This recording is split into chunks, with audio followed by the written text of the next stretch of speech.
Ramai orang lebih kaya kalau mereka tak melabur. Itulah kata-kata guru emas saya, Tuan Muhammad Zulkifli Syafiee dalam sudut pelaburan. Konsep dalam pelaburan ni tuan-puan, kita kena faham. Kita perlu gunakan duit yang kita sanggup leburkan, sanggup hilang. Jangan gunakan duit kecemasan. Ramai orang lebih kaya bila mereka tak melabur sebab pertama, mereka melabur tanpa ilmu. Sekadar tengok kawan untung, mereka pun nak join pelaburan. Sebaiknya tuan-puan, sebelum melabur di mana-mana tempat, labur pada diri kita dulu. Tambah ilmu kita tentang pelaburan tersebut. Kedua, sebelum melabur, pastikan kita dah ada dana kecemasan yang cukup 3 bulan pendapatan.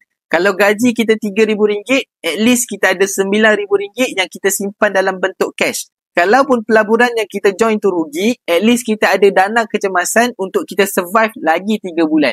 Sebab itulah tuan-puan, sebelum ambil apa-apa keputusan, khususnya dalam kewangan ni, pastikan kita ada ilmu yang jelas supaya kita tahu apa yang kita kena buat. Belajar sesuatu hari ni, jom simpan emas dengan ilmu. Nak dapatkan lagi banyak ilmu emas dan kewangan, boleh tekan like dan teruskan follow saya.